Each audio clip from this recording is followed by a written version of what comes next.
नमस्कार, आस्वाद मराठी रेसिपीजमध्ये आपल्या सर्वांचं स्वागत आहे. आज आपण झणझणीत गावरान पद्धतीचं वांग्याचं भरीत कसं बनवायचं ते बघूया. वांग्याचं भरीत करण्यासाठी मी इथं 4 मोठी हिरवी वांगी घेतली आहेत.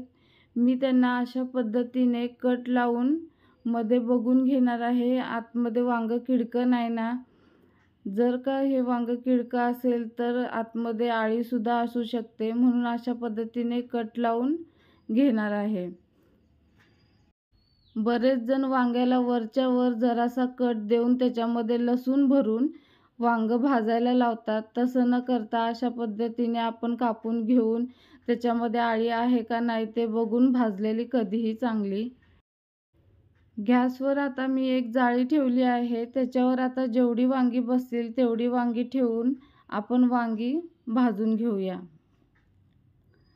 या जाळीवर आता 3च वांगी बसतात. आता आपण ही 3 वांगी भाजून घेऊया. तोपर्यंत मी एक वांगं दुसऱ्या गॅसवर भाजून घेते. वांगी एका साईडनी बऱ्यापैकी भाजलीत. आता आपण पलटी करून घेऊया. आता यामधलं एक वांगं चांगलं भाजलं आहे ते मी काढून घेते. आता ही 2 वांगी पण चांगली भाजून घेते. तुम्ही बघू शकता हे पण वांगं भाजलं आहे. आता ते काढून घेते. दुसरं पण वांगं भाजत आलं आहे ते पण काढून घेते. मी इथं सगळी वांगी भाजून थंड करून घेतली आहेत. आता आपण याच्या साली काढूया. अशा पद्धतीने चाकूच्या साहाय्याने आपण सर्व वांगीचे साली काढून घेऊया.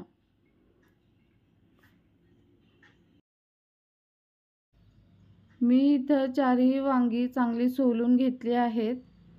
आता याचे देठ काढून घेऊया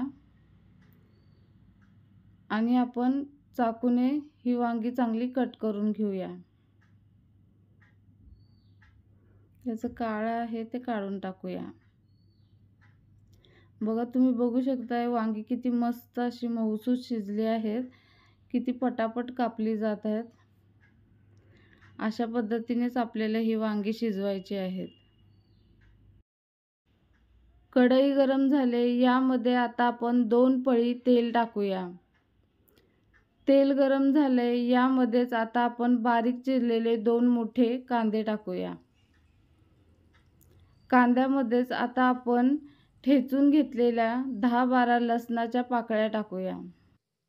लसणामुळे वांग्याच्या भरीताला खूप छान अशी चव येते. त्यामुळे वांग्याच्या भरीतामध्ये जरा जास्तच लसूण घालायचा. आता आपण कांदा आणि लसूण चांगला लालसर होईपर्यंत भाजून घेऊया. म्हणजे कांद्याचा आणि लसणाचा कच्चेपणा पूर्णपणे निघून जाईल. अजून 1-2 मिनिट आपण कांदा चांगला भाजून घेऊया. इथं आपला कांदा चांगला लालसर भाजला गेला आहे. यामध्येच आता आपण 2 बारीक चिरलेले टोमॅटो टाकूया. 5-6 मिनिट टोमॅटो आपल्याला चांगला नरम होईपर्यंत परतून घ्यायचा आहे. टोमॅटोला जे काय पाणी सुटलं आहे ते पूर्णपणे आपल्याला आटवून घ्यायचं आहे. टोमॅटो चांगला परतला गेलाय. त्यामधला पाणीही पूर्णपणे आटलंय. मस्त असं तेल सुटलंय. यामध्येच आता आपण 2 चमचे कांदा लसूण चटणी टाकूया. तुमच्याकडे जर कांदा लसूण चटणी नसेल तर घरगुती चटणी वापरली तरीही चालेल. यामध्येच 1 छोटा चमचा हळद टाकूया. अर्धा चमचा गरम मसाला पावडर टाकूया. मी इथं अर्धा चमचा पांढरी मिरीपूड वापरली आहे. तुमच्याकडे जर पांढरी मिरीपूड नसेल तर काळी मिरीपूड वापरली तरीही चालेल. आता हे मसाले कांदा आणि टोमॅटोमध्ये चांगले परतून घेऊया. या मसाल्यामध्येच आता आपण भाजून घेतलेले वांगं टाकूया. वांगं भाजून घेतल्यामुळे वांग्याला मस्त असा स्मोकी असा वास येतो आणि त्यामुळे हे वांग्याचं भरीत खूप छान आणि चवदार लागतं. आता हे वांगं आपल्याला कांदा, टोमॅटो आणि मसाल्यामध्ये 7-8 मिनिट चांगलं परतून घ्यायचं आहे.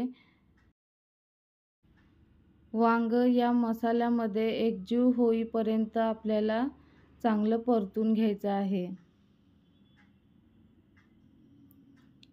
तुम्ही बघू शकता वांग्याला किती मस्त असा लालसर कलर आला आहे. आता वांगं आपलं चांगलं परतून झालंय. यामध्येच आता आपण चवीनुसार मीठ टाकूया.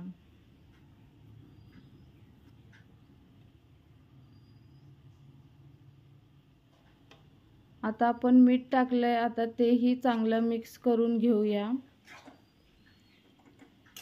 वांग्याचा मस्त असा घमघमाट सुटला आहे. वांग्यामध्ये मीठ मिक्स करून झालं आहे. यामध्येच आता आपण मस्त अशी बारीक चिरलेली हिरवीगार कोथिंबीर टाकूया. कोथिंबीर आपल्याला भरपूर टाकायची आहे. कोथिंबीरमुळे वांग्याच्या भरीताला खूप छान अशी चांगली चव येते. एकदा हे वांग्याचं भरीत नक्की करून बघा आणि मला कमेंटमध्ये सांगा वांग्याचं भरीत कसं झालं होतं ते. अजून आपण 2-3 मिनिट हे वांग्याचं भरीत चांगलं परतून घेऊया. तुम्ही बघू शकता वांग्याच्या भरीताला किती मस्त असा लालसर कलर आला आहे. इथं आपलं झणझणीत चमचमीत वांग्याचं भरीत बनून तयार झालं आहे. माझ्या अशाच नवनवीन पारंपरिक रेसिपी बघण्यासाठी माझ्या चॅनलला लाईक, शेअर आणि सबस्क्राईब करायला विसरू नका. सोबतच बेल आयकॉनलाही क्लिक करा म्हणजे माझ्या नवनवीन रेसिपीची नोटिफिकेशन तुम्हाला येत राहील. इथं आपलं वांग्याचं भरीत तयार आहे. चला तर आपण सर्व करूया.